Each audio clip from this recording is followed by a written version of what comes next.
In the kingdom of the Thunder Dragon, I immerse myself in the indigenous architecture of the last independent Buddhist state in the Himalayas. I come in anticipation of unspoiled nature, authentic communities, and the touch of a higher power. Come with me as I explore public spaces and private domains, where the secular and the spiritual are intertwined, and tradition is preserved in the face of modernity. Welcome to Bhutan, one of the happiest places on earth. I'm Jason Pomeroy, an eco-architect and urban planner, and I'm passionate about cities. I'm travelling to a series of great cities and finding out how old and modern architecture give each destination its special character.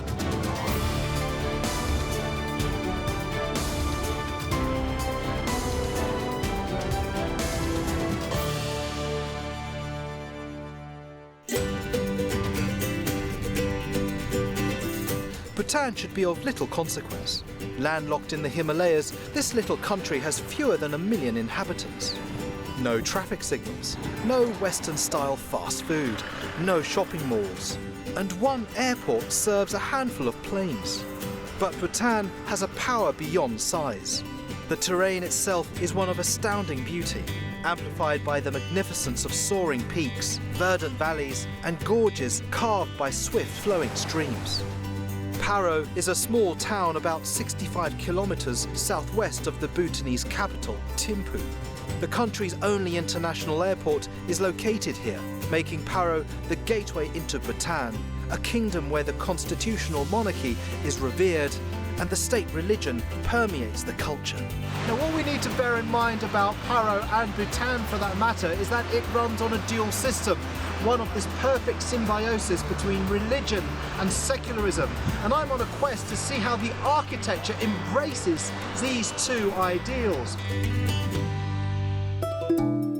Bhutan's architecture is robust and ornate. Buildings spring up among the scenic greenery. The feel is both martial and spiritual.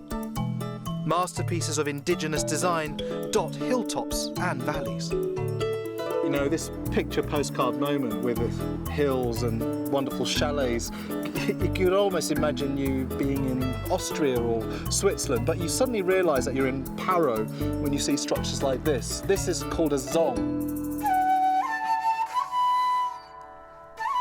The Bhutanese call their fortresses zongs. A typical zong is a massive complex of pitched roofs, ornate woodwork, and sloping ramparts. Zongs were constructed to keep out invaders, and Paro Zong was no different. This stronghold dates back to 1646, a time when Bhutan was constantly threatened by Tibetan attackers. Traditionally, zongs were built without architectural plans. A venerated lama would direct construction work and determine dimensions based on spiritual inspiration. The Bhutanese prize their heritage.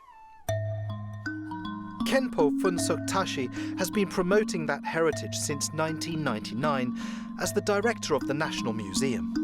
This is such an important building that is almost like the embodiment of Bhutanese architecture and culture. And I guess the balance between secularism and religion is also something very important to the Bhutanese culture. We have a dual system because the spiritual part is heading by the supreme head lama of the country, is J. Khenpo, and administration, the supreme, the head of the administrations of whatever secular is a king. So now we have a prime minister. So I'm certainly looking forward to understanding a bit more about Bhutanese culture and Bhutanese society and how that comes through in the architecture. So please lead the way. Zongs were once frontier fortresses that used to house garrisons guarding against foreign invasions. Beside troops, civilian leaders and monks would also reside here. Today, zongs serve only as administrative and religious centers. This is the main courtyard. This is the meeting place where then they can go to different directions, like a court, like a religious ceremony. and on the secular administrations, the governor, to the governor's chamber. The right side half of the building belong to the monk body, Yes. and the left side belong to secular. This tower sits in the middle of this open space. What does the tower represent? What does this do? In former times, this tower used to be like a watchtower, Okay. guarding all the directions invaders in those days. Yes. But now we don't need. Sure. So that's a temple. Of course, in those days also used to have a temples in that. So each floor you have a different temples dedicating to different deities. The monastery within the Zong complex is home to some 200 monks. They are now the only residents of the Zong. These courtyards, maybe they're keeping as like a private Yeah. for the monk community, so that all the people going to the court or the administration block, so they can stay up there, so they don't have to come here unless they have a religious purposes. The other one is the annual festivals for 5 days, and this is the main courtyard that they use to perform sacred dance. And this is the main chapels. It can accommodate almost over 400 or 500 monks. And the upper part is the head lama, the commissioners, VIPs. This is like a VIP galleries So to they can- witness all the festivals. Oh, Yes. right, right. Thanks to their religious role, Zongs are treasure houses of Bhutanese worship and culture. They are rich with religious artifacts, paintings, murals and carvings. The architecture is really quite amazing. I mean, these bracket details that allow the building to cantilever out almost gives the impression that the buildings are looking back into this open space. It's also rich in Buddhist references, either the lotus flower or stories of Buddha's life, the Noble Eightfold Path, or the Wheel of Life, made all that much richer by the colour that seems so stark in comparison to these white walls. After the break, I visit a farmhouse that draws inspiration from Zong architecture and a modern Bhutanese home that retains traditional accents.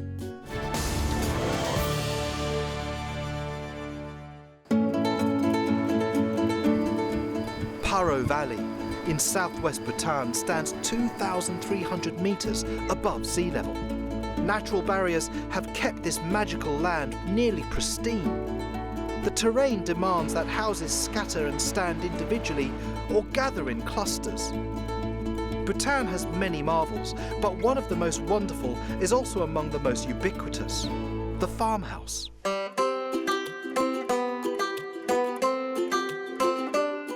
To me, this farmhouse looks a bit like a chalet with its slightly shallow but overhanging roofs.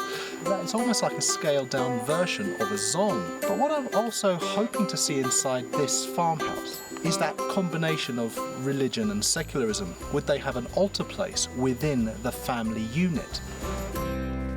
Tobgay is a young farmer and the master of the house. He's going to take us on a tour of his family Very home. much. Now, the thing is, when I think of farmhouses, I often look for the animals. So where are the animals? Due to modernization, due to changes, the government, for our health, they don't let us to keep the animals on the ground floor. Okay. So I've made a separate building for the cattle, which is like 50 to 100 meters away from the house. Farmers set their dwellings near their modest patchwork fields. This is subsistence farming at its most basic. You might expect the residential architecture to match, but farmhouses here are monumental, 2, perhaps 3 stories tall. From the exterior, this farmhouse resembles a mansion, but is fitted with amenities that are wonderfully charming. So this is the kitchen. Yes. It looks like the construction of the walls are mud brick. Is it mud brick? Yes. But it keeps the place nice and cool in the summers and really warm in the winters. I love the light coming through these little openings. And you've got a lovely roaring fire. I mean, I think that food tastes so much better when it's cooked on an open fire. Yes. Now, I recognise these pots, but what does this pot do? That one is where we make Bhutanese alcohol, which we call aras. I have some. Would you like to try? Now you're talking my language. Yes, let's try that. So this is we call ara. Ara. And how many % proof is this? I don't drink, but my friend said it's around 20 to 24%. Thank you. Okay, so before you have this one, Since I don't drink, I enjoy my betel nut. Now that's also very traditionally Bhutanese, Yes, and also in India yes. as well. We see a lot of betel nut. And this is my betel nut container. Okay. And it belongs to my grandparents. How do I say cheers? Okay, we say chapsh. Chapsh. Chapsh. Chapsh. How it is? Good? That is really wonderful. I'm eager to learn more about how this Bhutanese farmhouse has survived 7 decades and serves its inhabitants today. How many rooms are there? How do you set up this space? In olden times, that family is considered as rich because they have more number of people working in the field. Yes. So that's the reason why I have like more than 7-8 rooms. Wow, so that's also a good sign of prosperity. Yes. Please lead the way. Wow. Some rooms are adorned with eye-catching religious iconography, painstakingly hand-painted by the owner.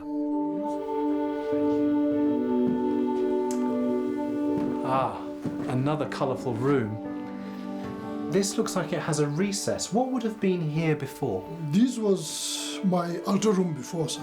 Okay. In my family now, the number of the head is going up to 30-40. So this altar room has been too small to feed all the people. Okay. So I made a new building where I put my altar room. Less than a year ago, Tobgay added an extension to the existing building to accommodate a growing household. Pride of place always goes to the room housing the family altar. Here, the Bhutanese passion for colour, texture and shape flows freely. This is my new altar room. When we build a new house like this, so we have to do some consecration ceremonies. Okay. So during that time, we have to call the monks, and then the other monks will be performing rituals, and 2 monks wearing these marks, and then they hold a fire sticks on the hand, and then go around the house. Wow. That is to chase away all the demons and all the bad lucks, all the bad obstacles from the house. The new building also provides a larger living area that can accommodate extended family during festivities. Tell me, what room is this? This is, I use it for living room. When I build this one, we won't have to get a loan from the bank, because the materials are imported from India. Our neighbors will come and help, but we are not familiar with working with this concrete. Because this is a concrete structure. Yes. But still, it reminds me of the fact that we are always close to the Bhutanese culture. The wall paintings, the window frames, it still feels very Bhutanese. Bhutanese farmhouses reflect their setting and the virtues of village life prevail. You know, it always gives me pleasure to see traditional farmhouses from around the world. Just imagine that these have stood the test of time. Over this period, the culture, the spirituality, the practices of farmers would have adapted. And here, in this house that dates over 70 years, we see that theory of evolution taking place. The farmer has actually preserved this traditional structure and has been able to adapt it with his new addition, but is using modern materials. The challenge, though, is when we start to think about modernity. How do we ensure that places like these can still survive? Inevitably, the modern world has influenced Bhutan and spawned a different housing style. Tsering Tobgay owns a popular resort and spa here in Paro, and he has built for himself a residential mansion in a style that is atypical, to say the least. I've seen a traditional farmhouse, and while I see particular Bhutanese touches here in the head and shoulder window frames and the bracket details, it still looks remarkably different. It looks very modern. Tell me a bit about how you came around with this design. Actually, it's a modern house. From outside, you don't see much difference. Only thing is, I didn't put the Bhutanese painting. I just varnish it and put the polish instead of doing a Bhutanese painting. But inside is a little bit different. It's totally, in fact, it's totally different from what a normal Bhutanese house is. Well, I'm looking forward to you showing me around modern Bhutanese architecture. Please, have a look.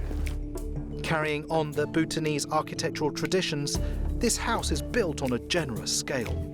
But Tsering's dream house had to play by the rules, at least on the exterior. It is the interior that reveals the real surprise. Now tell me, this still feels remarkably different to a traditional Bhutanese house. So in what way is it so different?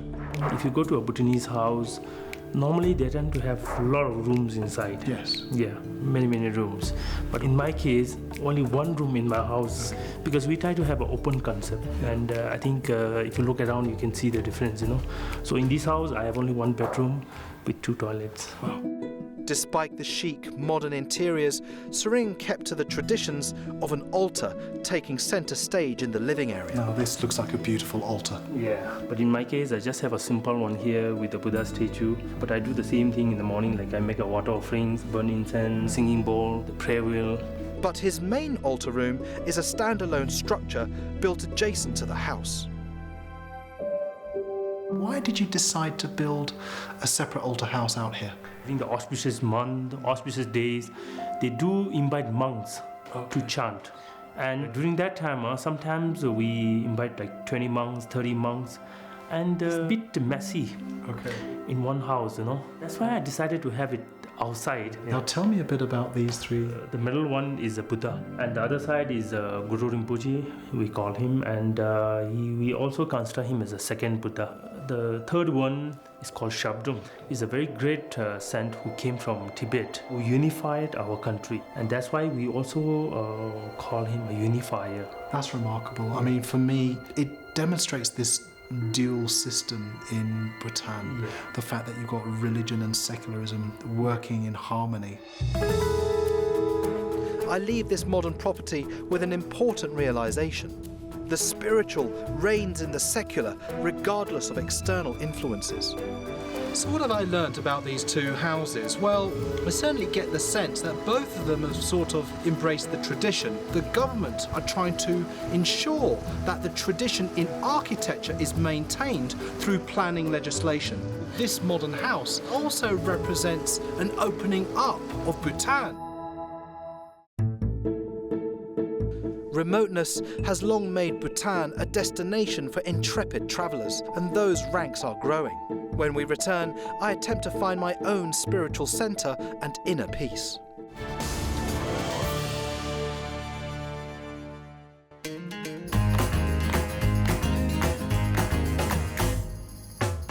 Along with development, tourism is booming. From receiving only 25,000 tourists in the year 2010, that figure has increased to around 100,000 today. While Bhutan welcomes tourists, the government has policies in place to prevent the environmental impact that tourism can have on the country's unspoilt landscape and distinctive culture. Tucked away in the hilltops of Paro is the luxury spa resort Uma by Como. Here we are, high up in these wonderful hills with lush pine trees and gardens that are in abundance. If there was the sense of spirituality that one finds in Buddhism within the temple environments of the Dzong, can you actually still get to that same sense of enlightenment through health and well-being through resorts like these? That's what I'm here to find out. Uma Paro blends traditional Bhutanese architectural accents with modern design. It attracts discerning travellers who seek to immerse themselves in Bhutanese culture while indulging in the contemporary comforts of a luxury resort. Jesse Tibbett is its front office manager. What a remarkable building. I love the fact that it's this blend of sort of modern architecture but infused with these particular Bhutanese architectural and cultural elements. Tell me, how did this development come about in the first place? When we did the redesign of the property, we wanted to keep as many of the aspects of Bhutanese architecture intact. And so as you can see, the beams in the ceiling, the details of the windows, etc. That's obviously the interiors have a modern refinement to them, but the exteriors as much as possible as the original design. So in this main building, we have 20 rooms and suites, and they're all centered around the central courtyard. Okay. In traditional Bhutanese architecture, the courtyard is an important feature that often occupies the core of the structure. It not only allows for natural light and ventilation, but also facilitates social interaction. So courtyards within Bhutan are often featured in the fortress, in the Zong. Yeah. And they are the central place for gathering, for valley celebrations, for mass dances, for meditation for the monks, etc. How is this space used today? In a more modern approach, we use it as a romantic destination for honeymoon couples to have a private candlelit dinner. In its grandest event, we use it as a location for wedding celebrations and parties. So it's kind of a repurposing of an old space. The resort's Bukhari restaurant occupies a circular, treehouse-like pavilion with a panoramic view of forest and valley. The name is derived from the traditional Bhutanese stove that stands as a centerpiece in the restaurant. This circular structure may have been a modern addition to the existing property, but the prevalence of the timber beams and the traditional window forms pay homage to Bhutanese architecture. The 9 villas of the resort are strategically located to ensure maximum privacy for the guests. They nestle in the pine forest in which the property is tucked away. So here we are at the Como Villa, our signature villa on the property. Now, what is the material used in the timber? Is it cedar or pine? The Como Villa is built from pine. The exterior walls, traditionally in Bhutanese architecture, you would actually do rammed earth. So they set a frame and they ram the earth and pack it tight. Okay. Here we've done a mud plaster on the outside with mud paint, so it gives kind of that earthy tone. The exclusive villa sprawls over 3,200 square feet and opens up to breathtaking views of rolling hills. True to Bhutanese architectural style, an open-air courtyard with its own fire pit sits at the heart of the villa.